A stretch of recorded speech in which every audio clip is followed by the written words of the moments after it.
The office business is increasingly segmented between premier workplaces and the balance of the office market. And CBRE Econometrics has done a lot of work on this, where in our cities, they define about 17% of the space and about 10% of the buildings as premier.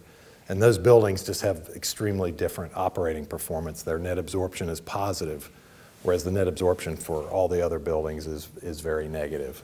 Joining me today is Owen Thomas, Chairman and CEO of BXP. So Owen, what is your view on the broader factors facing the office sector today? Where does BXP fit into that picture? And what trends are likely to have the most impact on BXP longer term? Sarah, thank you for having me again today. I would say overall in our business, the sentiment around office is much, much worse than what we're experiencing in the operations of our business. And there are a couple of things around leasing trends that are factoring into that. First is flight to quality. The office business is increasingly segmented between premier workplaces and the balance of the office market. And CBRE Econometrics has done a lot of work on this, where in our cities, they define about 17% of the space and about 10% of the buildings as premier. And those buildings just have extremely different operating performance. Their net absorption is positive, whereas the net absorption for all the other buildings is very negative. The vacancy is about 10% versus 15% for the rest of the building. So that's been a key driver for us because our leasing volumes continue to be steady. Our occupancy in our portfolio, we think this year is going to be flat to maybe up somewhat. So that's been a key driver in leasing.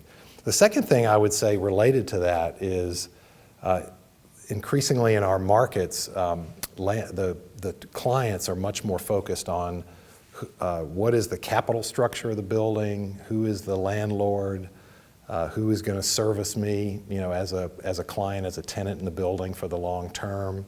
Are they going to sell the building or not? So BXP sponsorship is increasingly distinctive when we're working with clients. That all being said, even though the economy is not in a recession, I do think many of the clients that we serve are suffering from a slowdown in their business, and that is why our leasing this year is, though it's steady, it is slower than it was in 2022. And how is BXP positioned in terms of access to the capital markets, and how do you expect your financing needs to play out in the near term? Well, again, going back to sentiment is a lot worse than reality. Sentiment does impact the capital markets, but fortunately, as a public company, we do have access to lots of different sources of capital. So we can issue unsecured debt. We just did a $750 million 10-year unsecured finance. We're BBB plus rated. We just completed that financing 4 or 5 weeks ago. We are studying right now placing some secured mortgage financing on some of our buildings, so that's available to us. We have assets that we can sell. I think it's more likely and that we could get better pricing for residential assets that we own today than our office assets. That's a possibility. And we're also looking at bringing in joint venture partners to parts of our development pipeline and our development portfolio that is fully pre-leased. But in terms of where our balance sheet is, today we have $3.2 billion of liquidity between our credit facility and cash on our balance sheet, and that can readily fund our capital needs over the next couple of years. And BXP has taken strides to diversify into life science and residential real estate. What more should we expect from the company on this front? So let's break that down. We call life science and residential actionable adjacencies. So because we have the real estate in the right locations to build out both life science and residential portfolios, we're attacking them a little bit differently. So let me go through that for a minute.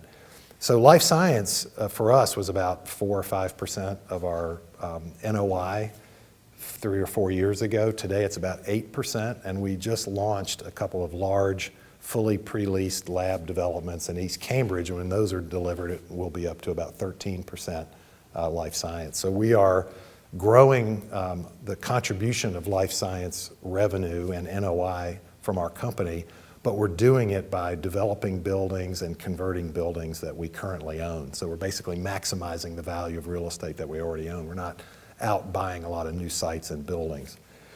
So we intend to grow that as a percentage of total. On residential, similarly, we have built about 2,000 units of apartments. Now, some of those we have sold in the last few years, and we have another pipeline of well over 2,000 units of entitled and unentitled land that can accomplish those kinds of sales. And in those developments, we are primarily doing it with financial partners, and we're not necessarily growing the residential as a percentage of our total NOI, in that we have been selling those properties when we complete them. So it's a little bit more of a merchant approach versus life science where we're holding.